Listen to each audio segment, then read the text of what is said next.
Hey everybody, this is an episode that Wade and I recorded back in June when we were at Masters and Raw Nationals. Did not take the time to edit it. We just published it as is, so hopefully there's no shit show moments in here. So enjoy. All right, here we are. Here we are. So we're at Raw, it's Nationals, Masters Nationals, Youth Nationals, and Raw Nationals. Is that correct? That's correct. I got all of them right. Yeah, got them all. And it's an interesting time. We were just talking about this earlier, where last year we have a new president, Paulie Steinman, after a very long tenure of Larry Maley. And then this year we have, Johnny will be stepping down as vice president. We'll have a new vice president. And then it looks like ultimately 5 positions on the EC will either change or be reelected. Yeah, there's going to be a shitload of turnover because I think there's 3 EC positions that are up, plus the treasurer, plus vice president, and the only 2 people running for vice president are currently on the EC. So one of them will move up, that'll make it 4, and then treasurer's 5. There's 5 spots. So it's a lot of change. Yeah. And I always have trepidation as the old guard, if you will, about change. Yeah. So you're a little younger than me.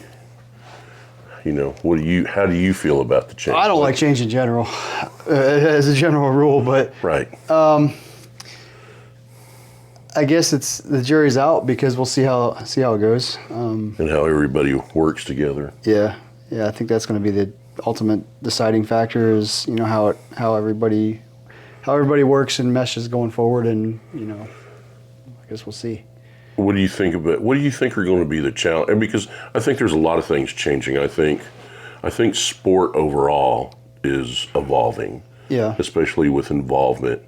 I think you're seeing a change too with like the collegiate aged athlete that we used to see.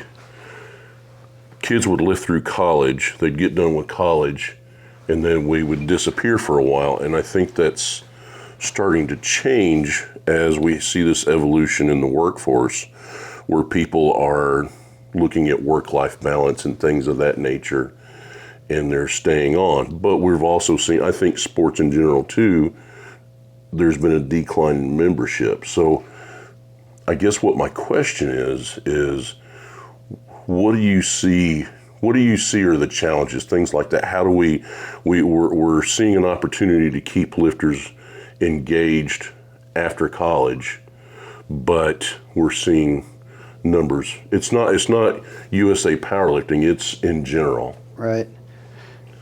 Yeah, I don't know. I mean, there's a couple things, like some people like right out of college get married, have kids, like that obviously is going to take away from participating. Other people are, going to graduate school, all those things, and sometimes the sport takes the back seat. Like people have full intention of like always competing, and you just using powerlifting specifically. Like, I mean, people are like, oh, I'm never going to stop, and then grad school is just so stressful. Right. I'm Sure. gonna take some time, and then that time turns into I got this job offer, and then So I don't know. What was the question? Well, ultimately, because we're seeing a big change in our leadership, Right? but we're also seeing an evolution in general in sports and participation and how people choose to spend their time and their money. Yeah. I mean, you saw for the longest time, like for movies, for example, at post-pandemic, the movie theater those numbers have really dropped. Those are the weird things that I watch and I look at. And we've watched, coming out of the pandemic where our numbers shot up. Yeah. Even after the departure from the IPF, our numbers, skyrocketed, especially with the launch of, what we're doing with the Pro Series and with the International that, both of us had our hands in. And now you see, where it's trending the other way. But it's not just USA Powerlifting. Yeah. But specifically to powerlifting and USA Powerlifting, what are the challenges that this new group of people that are going to be leading the organization versus, say, the past 20 years? What is your foresight? So I have one thing as you're talking keeps popping into my head, and I don't know if it's the answer, but it's one thing that's always been an issue is communication. And I think the challenge is people, specifically younger people, communicate differently than email, newsletter, things like that. They want 5-second clips on Instagram or messages on Instagram or whatever. And I think, you tell somebody to check their email, they're like, I don't fucking email. So I think that's it. And I think it's like, not saying that we need a younger generation per se, but we need to be able to communicate with that younger generation. I think. Does that mean though, in saying that, do we need more of the younger generation involved in leadership? Is that? I don't think that's a bad thing at all. But I think so. Here's kind of my fine line is. That alone, we don't need younger people. We need people that are willing to communicate in ways that younger people communicate. If that's, the quote unquote old guard, great. If they're unwilling to do it, then they need to go. Right. It's an interesting perspective, and that's a good segue into something that you and I have talked about a lot too. Is a coach like me, I remember the days of running meets or being part of meets, where you had a calculator, you had temp cards, and a notebook. Yeah. We didn't have laptops or TVs. And an overhead projector showing who. Well, sometimes. Sometimes if you're lucky, yeah. But not always. Right. And so, there wasn't this. There wasn't the internet. There was. You picked up the phone, and like in the old days, if you wanted to know something about Westside, you picked up the phone and you called, and sometimes he answered the phone, and strap in, But obviously that has changed. And, it's just like with the app that we use in coaching athletes, there's all these new tools now that I think it's safe to say I'm part of the old guard, where learning to embrace it. I'm trying not to say too many things all at once, so feel free to stop me. Sometimes I'm very resistant because I want to make sure that the lifter understands that everything we do, it has to pass the eye test. Yeah. You're not going to make a box or an app that is going to replace 30 years of programming and coaching and competing and learning at the highest level. Agreed. However, what I'm also learning by embracing it, because you've seen me scratch my head with the app going, okay. But as I go on, I see, the importance of it and how that becomes a tool to make the lifter better. Right. What I've learned recently from a purchase that I made for the gym is that it does a couple of things, especially when it's instantaneous, like if you're measuring force. And now with the app, with this particular product, it gives you all of these metrics. You're talking about your velocity tracker? It's OVR. And Nick was someone that I talked to. He's a big OVR guy that's recently been on the podcast. Oh, Ben Rackus. Yes. Yeah. Well, the reason why I said Nick, and because I don't know how to pronounce his last name. Big benches. Nicky B. Nicky B. I'm sure he'll appreciate that. But I spoke to him about it, and one of the great things is the immediacy of a lifter getting something tangible or readout, and the impact that it has on them, not in the next session, but during that session. The other thing that we found with the metrics, it was a young lifter that was using it this past week with his squats. It was showing him the travel of his groove. Yeah. So, talking theory, one of the things that I've either been criticized about or people wonder about is why with competition squat training, I never program more than 2 reps per set. Yeah. There's a few reasons why, but one of the main reasons why is having done this for so long and watching so many lifters, even elite lifters, it's really hard. The first rep is usually the great one, and you will, even at the second rep, you will see a slight amount of form degradation. Yeah. You know, and then there's a lot of popular set and rep schemes for 3 and 5 and stuff like that. And I have found that the degradation continues with each rep. So we do multiple sets of 2, and making, again, there's a lot of reasons why I do that. And it's one of those things where I try to eliminate anything that becomes habitual. Yeah. Because, let me be clear, I think getting strong is not a hard thing to do. I agree. Now, learning to display that strength Is difficult. in a competitive environment, that's why we have jobs. Yeah. And so what I have learned, having done this for a long time, is you will revert to what you know. An athlete that trains a certain way will revert to what they've been doing. Yep. So all that said, what the OVR was showing us was the rate of travel each rep. And each rep after one got longer. Now, yes, you could say, well, he was deeper on that. But that's not generally, an experienced lifter, that's not generally the way it goes. Yeah. They're tipping forward. And so what my takeaway is, as I embrace this technology and learn, which keeps me viable for one from a coach perspective, but from a lifter perspective, it becomes a valuable tool, because not only do they get to see the metrics, they get to see the readout, they get to see that number, and immediately they try harder. Yeah. But it also reinforces, have been able to use this new technology, so to speak, and use the data to reinforce the things that I'm teaching. You're not boring me. I worked. It's been a long week. It's been a long week, yeah. Yeah, I've been yawning on and off all day, but it's all right. And I'm a pretty big nerd, so. No, I am too. So this is interesting to me, but yeah. Anyway, carry on. So anyway, what are your feelings on?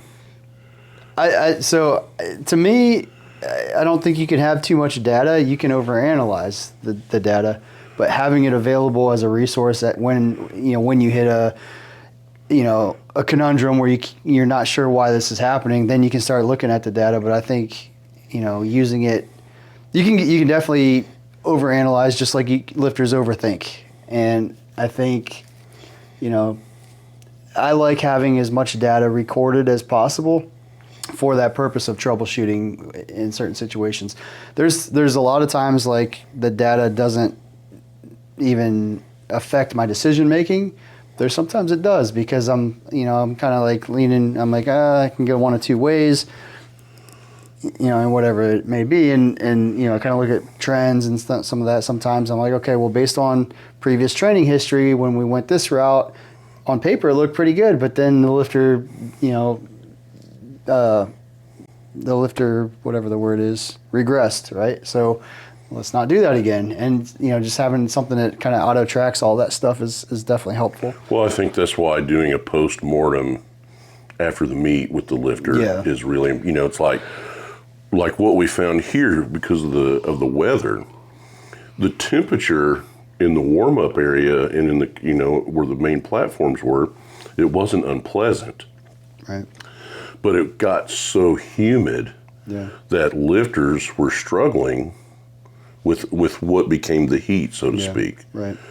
So those are things you have to take into consideration. It's I thought the pace of the meet was fast. It was really fast. But that's the thing. Like let's say somebody did this meet and training is everything on paper seemed pretty good, and they just don't have a great meet. Well, that doesn't mean that all the training was garbage. Those are the factors that need to be accounted for. And that's why I'm saying I think postmortem is so, it's like, anything we can video, it's great because a lot of the lifters will get video packages and stuff like that. And I always tell people, video everything that you can when you train, because that becomes your textbook. Right. It will reinforce what you do right, and it shows you when you make a mistake where the correction needs to be, and study both of them. And even just being able to get through to lifters sometimes, like, your squat has been looking a little bit trashy. I'm just whatever.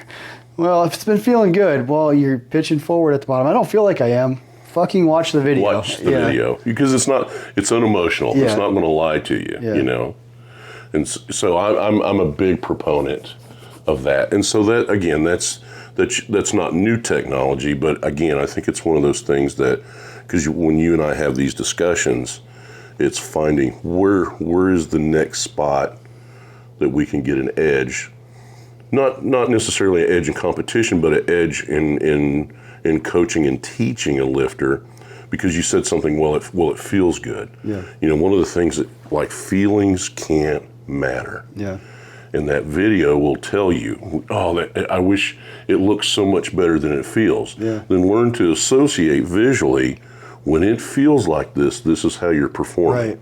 Don't trust the feeling. And that changes your perception of how it feels then too, so that you're excited about when things happen, and it kind of snowballs too, because it can snowball either way, just based on how people perceive it to be. So if they perceive it as hard or bad or whatever, then anytime it feels like that, it was hard or bad. Well, not necessarily. Right. Now if you kind of reframe how that, the association of that feeling with how good it actually looked, okay, that is not a bad feeling now. It's okay, that's a good thing now. I think it takes a long time too, even for an experienced lifter, to understand what real max level weights are. Not just how they feel, but the pressure, how the body responds, and things like that. Because when a lifter is really starting to push themselves, you'll see them shut it down, because the body does not want to do that. Yeah. And having the will to push through that and learning to grind that's just something you have to earn. Yeah.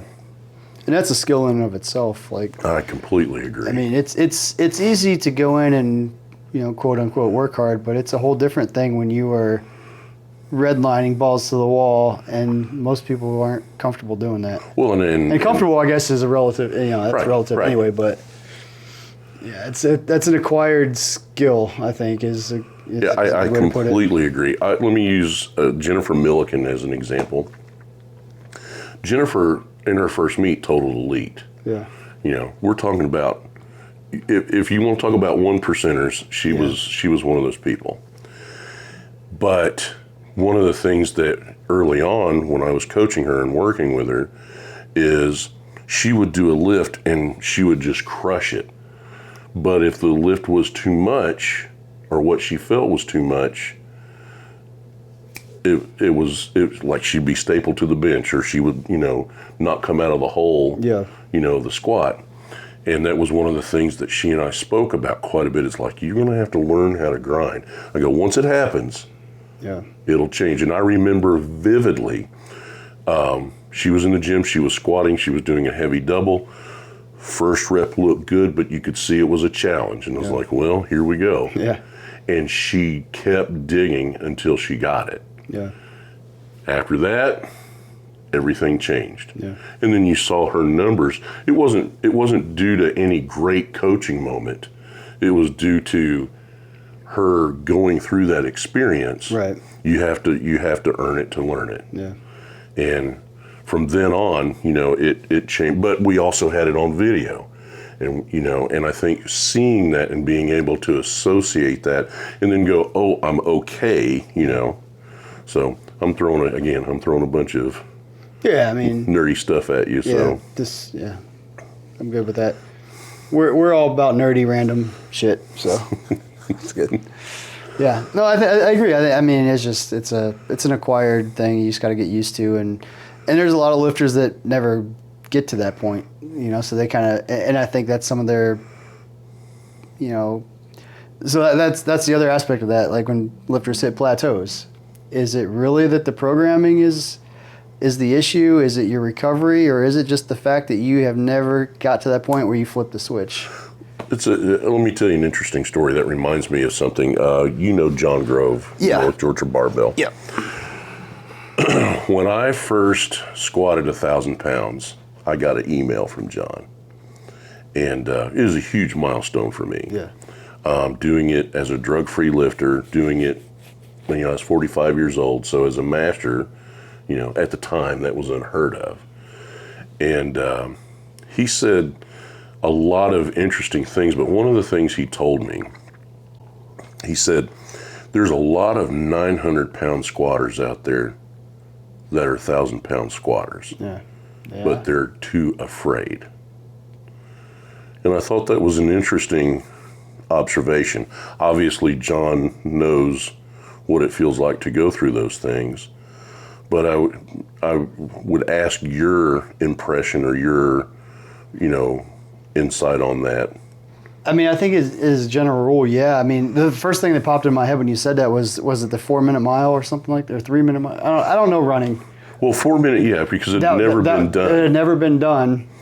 But then as soon as somebody did it, a whole bunch of other people did it shortly Alexia after. with the 500-pound clean and jerk. Yeah, right. It's one of those things like, oh, maybe this is possible, and then that changes everybody else's outlook too. So it's kind of the same thing. Like, 1,000-pound squat is not possible until, somebody did it. I guess it is possible. Well, they can do it. Maybe I can do it. It just changes. It's only impossible until somebody does it. Right.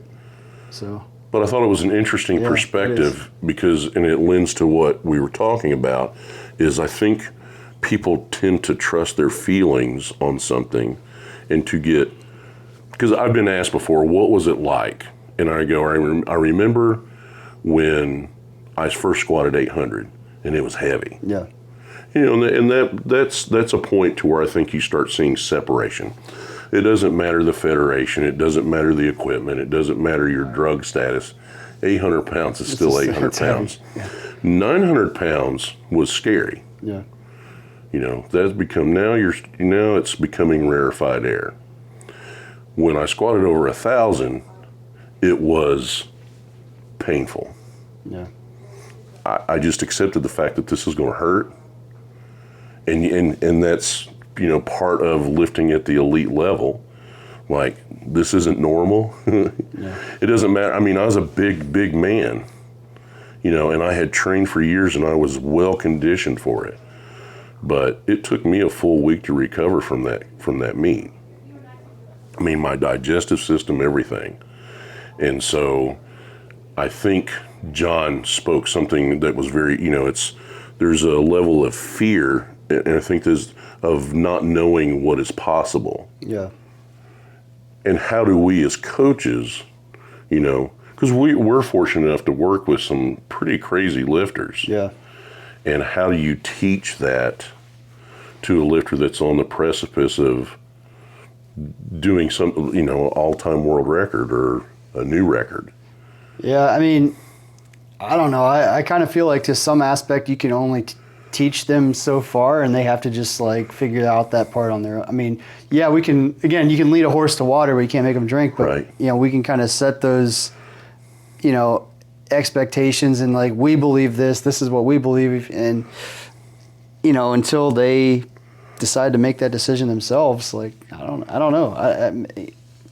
don't know the answer to that. I guess I don't know that, how we, because if there was an easy answer, then we'd have a whole shitload of all-time world record holders.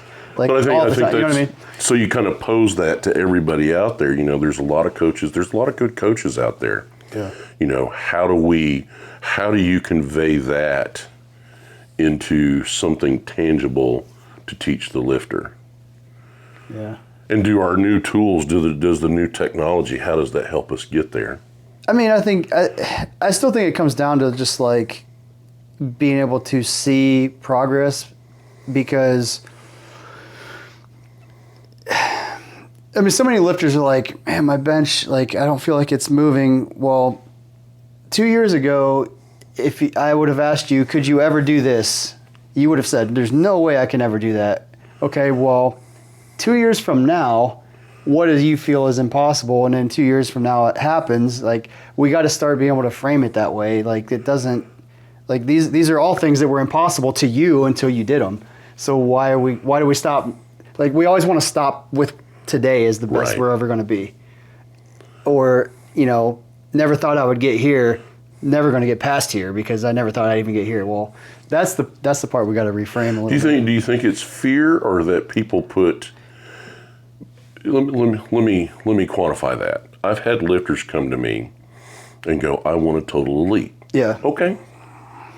How long do you think it'll take me? Well, that was the wrong question. Yeah. Because it's again, I think with real strength, I think trying to get to the elite level, becoming a national contender, you know, annually. Yeah.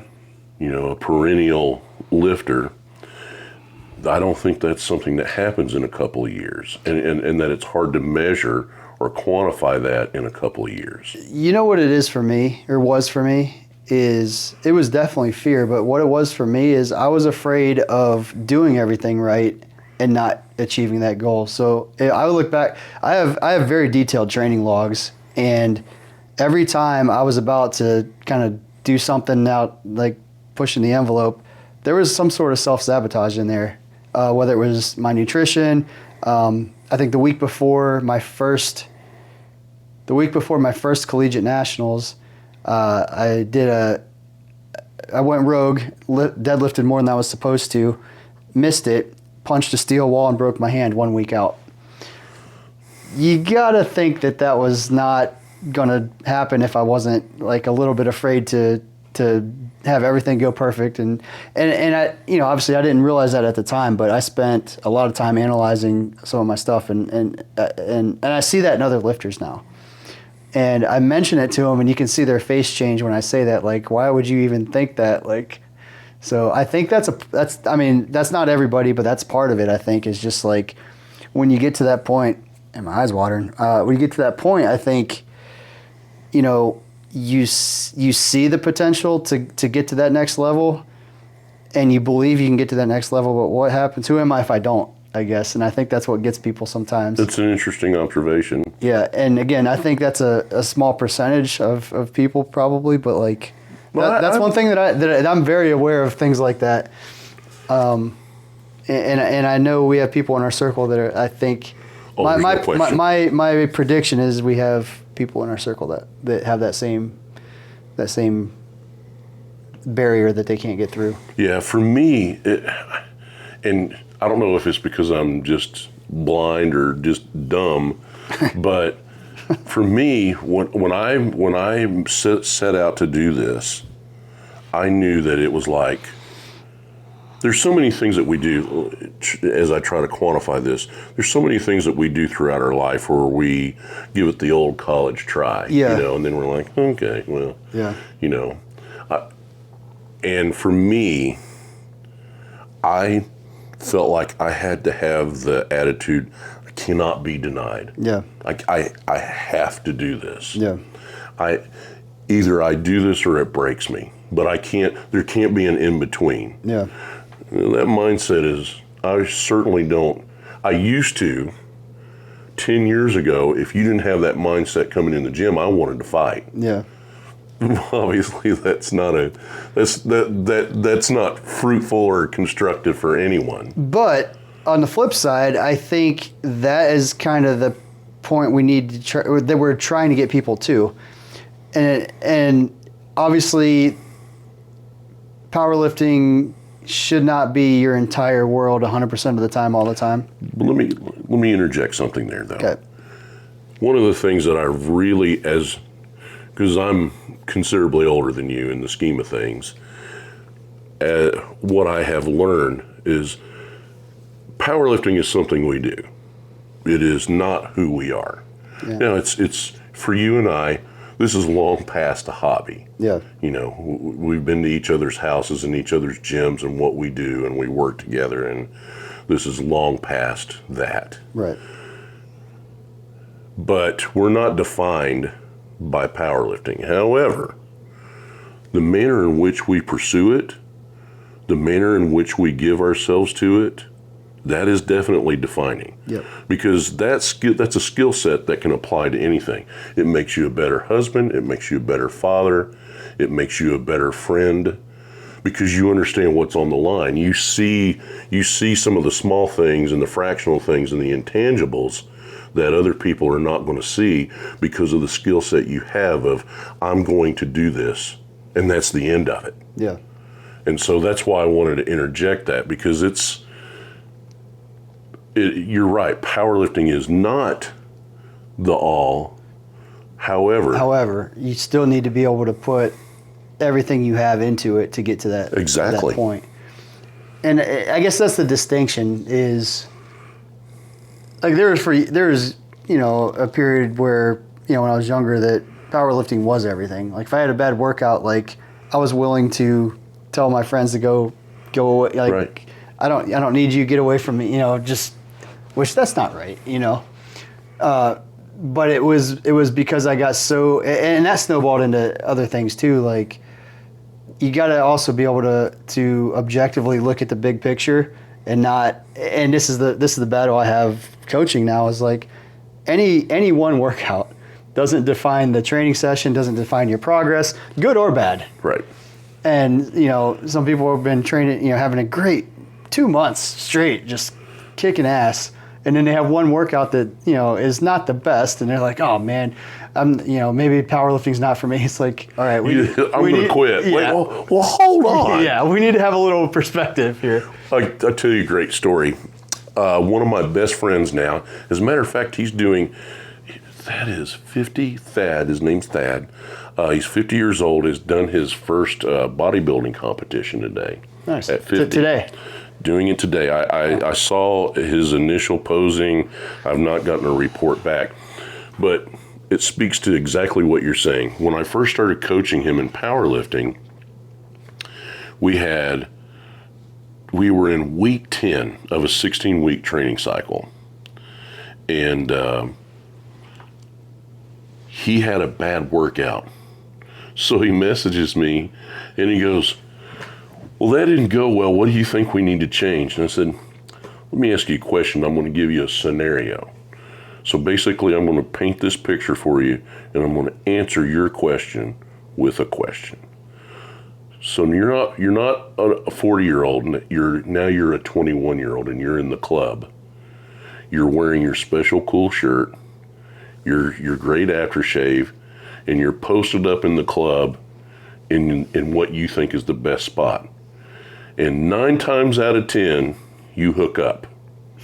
But there's one time that you don't. Yeah. But 9 times out of that 10 times, you hook up. What are you changing? He goes, not a fucking thing. And I go, exactly. That is a weird scenario, but it's very applicable. Yeah. And that's why, it's funny. That's why I tell people fear is such an interesting thing. Yeah. We can have this discussion because it's you and I, but it's like people, it's like even talking about taboo things. Yeah. They're part of our normal everyday life. It's like sex. We shouldn't talk about that. Well, that's a different conversation, but why not? Yeah. You're so fearful of it, but once it happens, did you decide you've got 2 kids.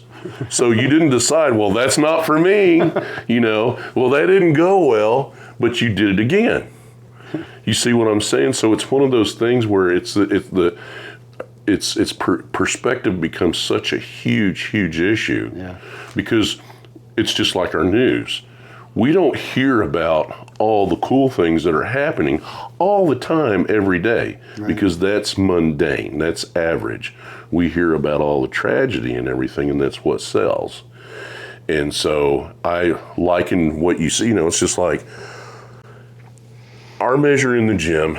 We just recently, the girl that is doing the social media for us videoed me when I was railing on someone I didn't realize. That your measure, look, you can do everything right, and the chips are going to fall where they may. Yeah. And everybody wants to win. Everybody wants to break a record.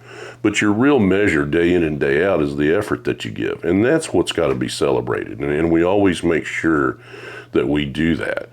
You know, sometimes you win and sometimes you break that record, but sometimes you don't. And I never want to dismiss somebody who has worked so hard, you know, right? And the results not be what they want.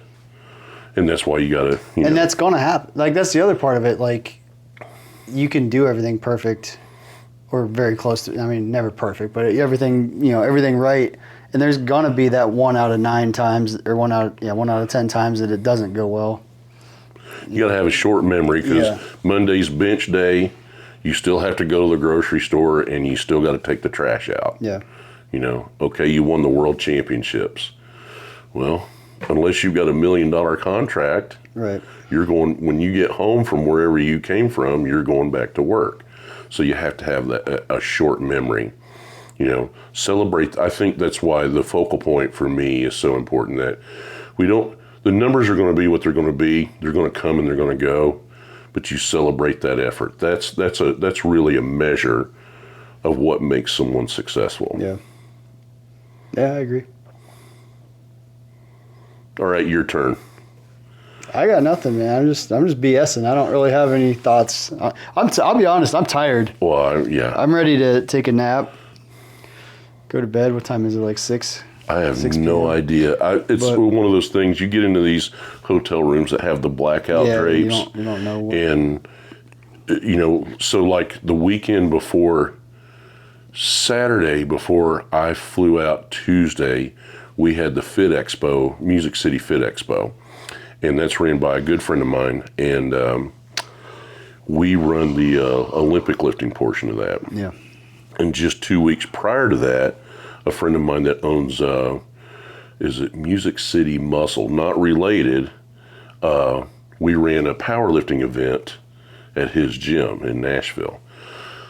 So it's been this whirlwind thing where, you know, regardless of, even if it's a small meet, small local meet, there's all this planning that has to go into it. And, you know, I got to drive the truck and all those things, and I'm injured, and, you know, and so you get through that, and it's exhausting, and then you have one day to recuperate, and then you're back at work. Yeah. Meanwhile, you got to keep your programming going and video review and everything else. 2 weeks later, we're running that event. It's a 2-day event for the Music City Fit Expo. I don't even know if the guys were going to unload the trailer after I left. My truck and trailer are still hooked up in the driveway, because Tuesday morning I got to get on a plane and come here. And then you get here and you're in that environment all day.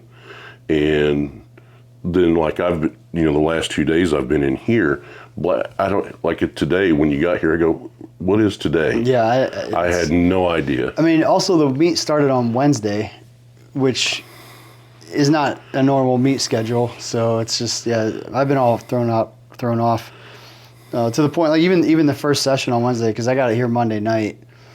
And tell a funny, embarrassing story, I guess. So we did the coaching course on Tuesday, and then part of that, the people taking it have to shadow a coach at the actual meet. Well, one of the guys was shadowing me Wednesday morning, first session, and by the end, I was so tired. I felt like I'd been there for a week. So we were, getting ready to deadlift, and, right before bench and squat, I usually put a little chalk on the shoulders just to whatever, and she's getting ready to go out for her opening deadlift, and I'm just like, get some chalk, put on her shoulders. And, part of what they're supposed to be doing is just observing. They're not supposed to be working. They're just supposed to watch, take notes. What would you do differently? What could the coach have done differently? Like, how was the interaction between coach and athlete? So he walks up and he kind of just walks up beside me. He's like, so chalk shoulders for deadlift. Got it. Okay. And I'm like, what? Oh, shit. What am I doing? Right. It's just kind of funny. But there's no point to that story other than No, I think it's very valid. I think that's one of those things that we as coaches, we're always talking about how can we, make the lifter better. Right. I think one of the things that we run into, because now you think about what Nationals has been. It's been a Thursday through Sunday event, Raw Nationals. And then if you're part of the NGB, you go to that meeting.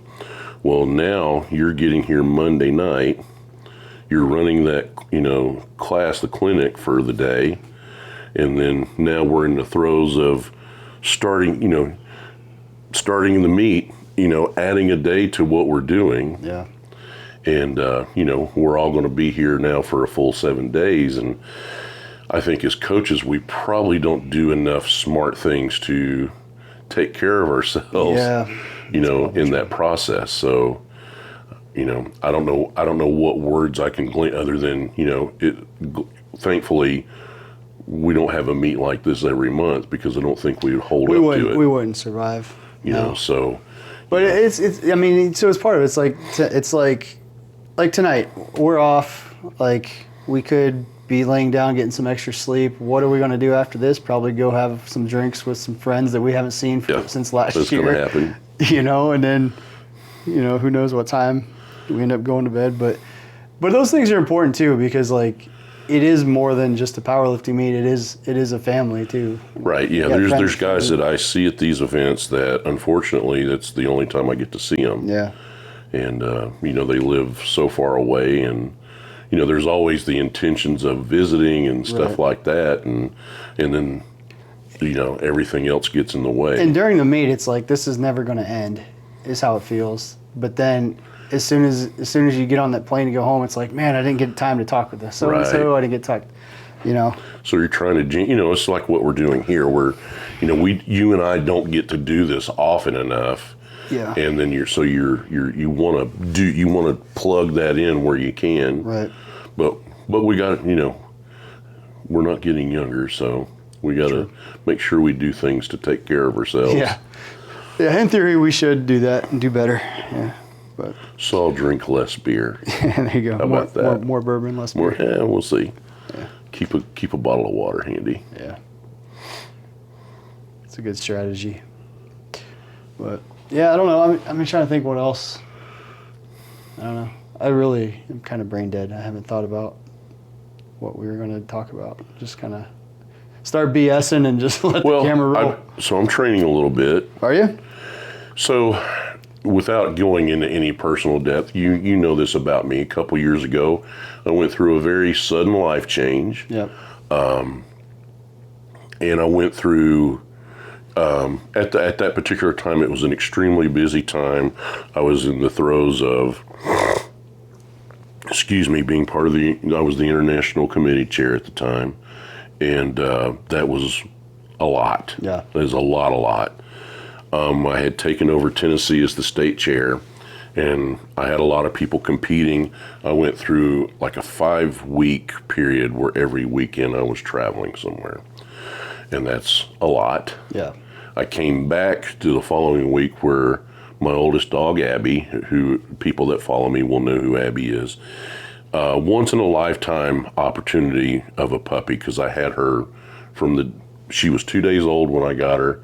She was 17 years, 4 months when she passed. She had the same veterinarian for the entire time. He was there the first day I got her. He was there to help me, when she had to be put down. Yeah. And so the following week,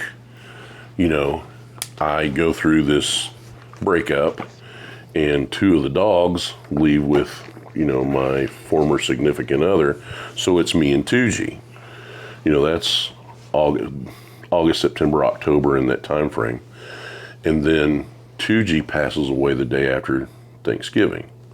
So it was a huge change, and I went through a pretty big process of just my desire to train came to a screeching halt. I had pushed, all those years of, I was fortunate enough 2019 to win IPF Masters Worlds. Not even a year before that, I won Masters Nationals in Strongman. And then a few years before that is when I was doing the Olympic lifting and had success there as well. All that sounds great. but it comes with a price. Yeah. You have to spend, if you think about how hard you train as a power lifter, in the midst of that, I'm doing a hybrid thing where I'm having to train 6 days a week to fit it in. Yeah. And I'm not a 20-year-old, I'm a 50-year-old. Yeah. And so the wear and tear was real. I've got things now that I'm still dealing with, like with the shoulder, with the hip. And, you know, we've talked about this a few times where it's like, I got to do something. Yeah. And the thought of me just going in there and, you know, I'm going to do some muscle spinning and that'll be good for me and it'll be healthier. And that appeals to me not fucking at all. It just doesn't. So I looked at what the raw records are for M3 fat guy. And I think a little bit of training, if I can get myself back under a bar and do those things, Yeah. I think I got a legit shot. So, but I'm having to slow roll it. Yeah. It's interesting as you age, because I saw a little bit of strength fall off as I became 50, but I was still really strong. Yeah. It was about 56, 57 years old where I was like, man, I'm taking a nap, you know. I'm going to bed at 9, you know, where I was in my strongest times, it was very common for me to only get 6 hours of sleep because of my schedule. Yeah. That ship has sailed. And so I'm, you know, Ed Glenn, who is here, is actually a shoulder surgeon, a great surgeon. And he is working with me on my shoulder. Some of the guys that I've coached have moved on to start their own practices with physical therapy. My son is a massage therapist. So I'm like, all right, let's see if we can't get all these things together and where I can start. Because I'm going to have to get in shape again just to train, Yeah. to be able to train again to compete. And then try to keep it balanced, because I don't know if you know this about me, but I'm a pretty intense individual. And I'm much less so where that intensity is explosive, Yeah. you know, than say 20 years ago, 25 years ago. But for me to do it, because just going and doing it for fun has no appeal to me. Yeah. I mean, I don't know what you share with the mentality of that, but, you know, I'm like, if I'm going to go through this, if I'm going to put myself through doing the therapeutic things to get to where I can get back under a squat bar and bench without feeling like I'm going to explode. Yeah, I'm kind of in a spot now. I'm almost the opposite. Like, I don't really have a desire to train right now. And I think it's because I've had some injuries and then I haven't had the desire to do the things I need to do to be able to get back under the bar. But what I have found is I actually started playing pickleball. Interesting. It's interesting. And I've been having a lot of fun with it. And it's funny because now I actually feel like I want to start like squatting and bend and stuff again. And I don't know why. I think it's just because like I think it still comes back to I always had to do it. Like that was my identity. And I was still wrapped up in it. And obviously, you know, I'm married, I have kids now, so like that has changed my perspective a lot on it. But I still find myself like just random times a day. I just feel like I just have that, I don't know, that feeling like I'm not the person that I'm supposed to be because I'm not lifting, and I'm like, all right, wait a minute, that's not quite right either. And it feels more of an obligation and whatever, but then there's, you know, a lot of times now where, you know, I'll be in the basement working and I'm just like, I'm just going to go do a couple sets of, you know, bench and some pull-ups and like get the juices flowing again, and like I'm having fun doing that. Well, I think that's an important thing. And I think for a lot of time, I think for me, what it was like for so long, like training wasn't fun, and it has to be fun. Like, so I enjoy it. It's hard to explain because I enjoyed it, like I loved it, but I also hated it because it became a burden. Like, you know, Mondays at 5, I have to be at the gym, and it wasn't. I don't know. I don't know how to explain it. Like, I guess burnout. I guess I was burnt out, and well, I think there's again when I try to explain this to lifters, and I'm going to try to speak to that. You only get so much juice. Yeah. I don't care how talented you are, and once that gets used, then it becomes a burden, or it becomes laborious or a chore. Yeah. And I think, interestingly enough, I was having that conversation a couple of years ago with Priscilla. And again, there's not a more decorated lifter, gender aside, than her. And she said, Wade, sometimes you just got to give your body a break.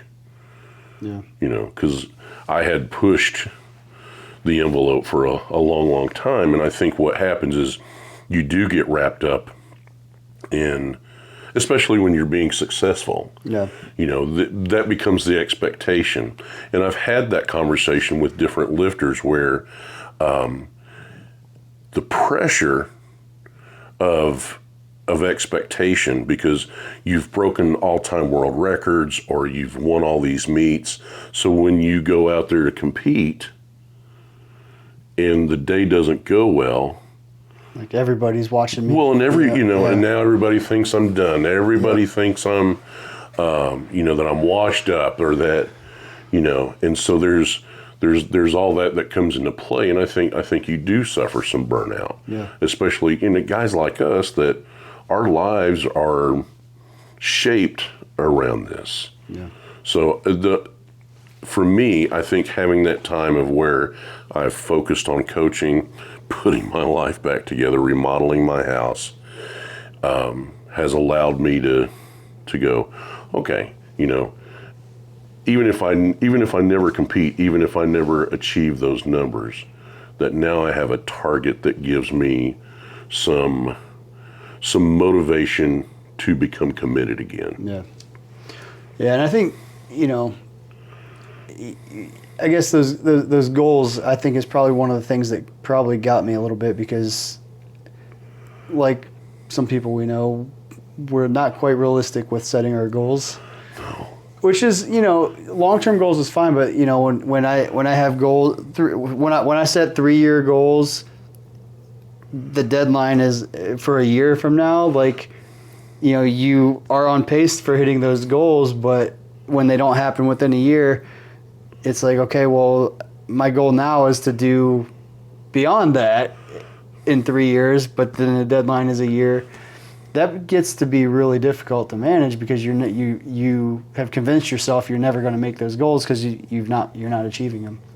And I think that was me for a while, like, because I actually look back at all my training logs. Like, I always had goals that I would write in, and looking back, like, I checked off everything that was written except for the last ones, but never in the time frame that I wrote them. But also it's just like, what was the harm in saying 3 years from now I want to do these? But it was never.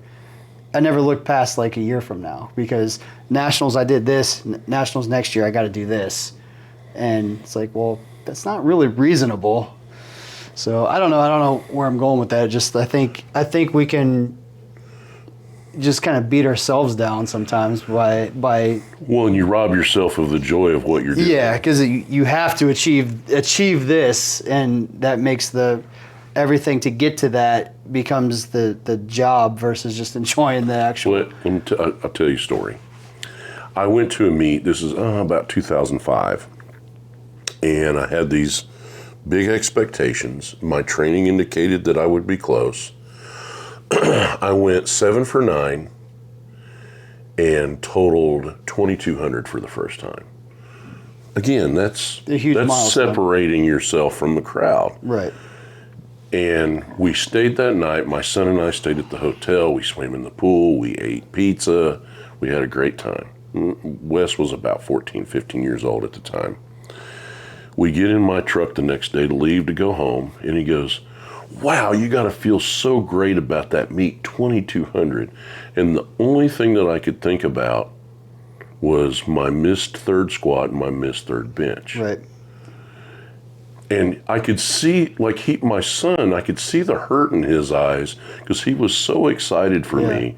But all I could think about was the negative thing. And so fast forward to 6 years later, and I totaled 2,400 pounds.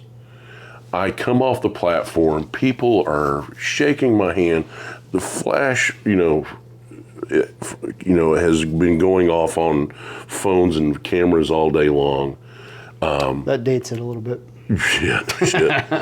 And I'm coming off the platform, I'm getting hugs from people, and I knew at that moment I had pushed my body as I was as strong as I was ever going to be. Yeah. It didn't mean that I couldn't still be successful, and I went on in my career to do a lot of different things and be successful.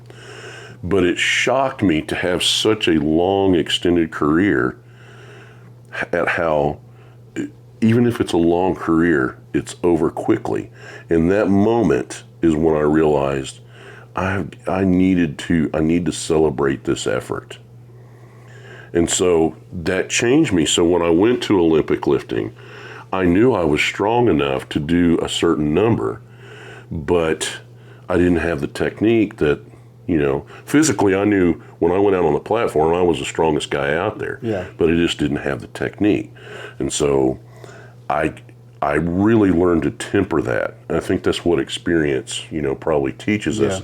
And it probably is what helps me when I'm coaching, like some of the lifters we're talking about, who have these, because you want them to have that attitude of swinging for the fences. Absolutely. But we got to temper that with reality. Right. I don't want to set you up. I never will intentionally set a lifter up for intentional failure. Agreed. That there is nothing constructive that comes from that. Yep. Now it's different, like we were talking about earlier.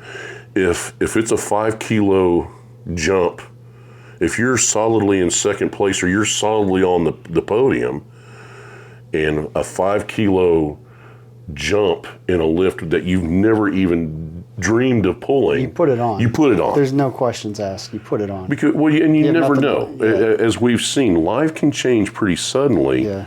And you only get so many opportunities to compete at this level, even if it's a storied career. Yeah. There's only a certain number, and so in that situation, we're pulling, we're swinging for the fences. The lifter knows that. Yeah. But in training and preparation, I never set the lifter up to do something that I know that they can't do. Yep. Everything is about, we're going to work hard. There's the potential to miss the lift, but everything is positively reinforced. Yeah. And again, we celebrate those efforts because all too soon, it's over, or the pressure becomes so immense because of expectation that lifters burn out. Some very, we see it all the time in kids. Yeah. I coached this kid, a group of kids, they were all wrestlers, and I had a kid that had to stand on 2x8 blocks just to get chalk out of the chalk stand. He was so short.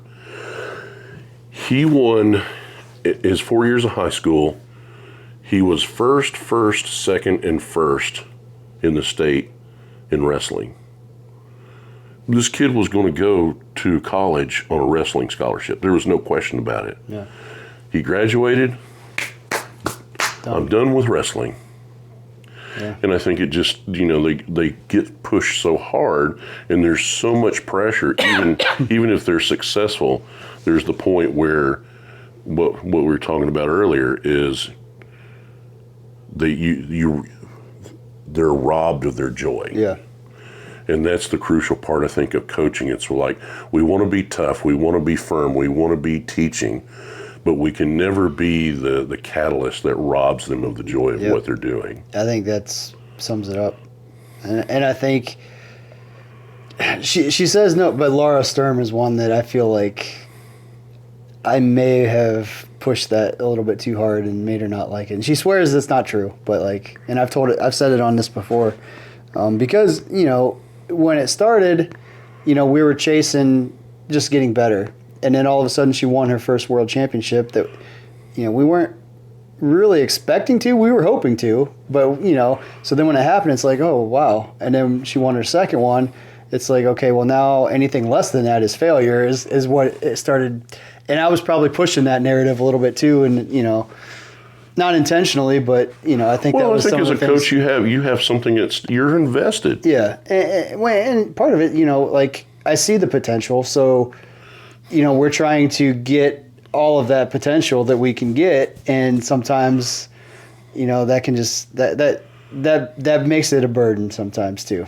And that's a good perspective though. So that's one thing I'm trying to be really careful with is you have to, sometimes you just got to get in somebody's ass and get on them a little bit, but also I can't ruin their next week because of one discussion we had or one, so yeah, I don't know. It's a balance. It's still trying to balance that, but yeah, I'm trying to be very conscious of not making likewise. Because you and I both love powerlifting, obviously. Oh. And there's been times where I've hated it. For one reason or another, after I ran Raw Nationals, I hated powerlifting for, a good month or two. But because you put so much on yourself and you put so much into it because you do care, but then all of a sudden it's as soon as it's over, and it's the same thing with meets. You put all of it into these meets, and as soon as the meet's over, it's okay, well, now what? I guess, I got to not do any worse next year than I did this year, so I got the next year to not fail. And he starts framing it that way, and it just makes it hard. But, well, I think probably some of the secret to longevity is perspective. It's if I'm prepared, if I'm healthy, or as a coach, if we've done all the work, then we go in there, we do our very best, and then the chips fall where they may. Yeah. In that the fact that we're able to come back year after year and compete and the coach, therein lies the success and the blessing. Yeah. Again, we all want to win. Everybody wants to win. Right. I think what you got to fall in love with is the process of preparing to win. Yeah. That's it for me. Yeah, no, I agree. And if we can keep that part important, it's just framing it and keeping it in perspective. I think is the big thing because I'm not adding. Because man makes plans and God laughs, yep. And in life happens. Yep. So. Anyway, that's pretty much all I have. That's all I got, bro. We're right at an hour, man. All right. We did it. Yeah, good talk. And just a friendly reminder, if you are looking for science-based powerlifting programming, look no further than the Team Roar training app. You can find the link to it in the episode description and also get 25% off of your first month using discount code, all capital, PL Ballads Podcast. Happy training. Thank you so much for listening. If you enjoyed today's episode of the Powerlifting and Power Ballads podcast, please remember to subscribe and share it with your friends.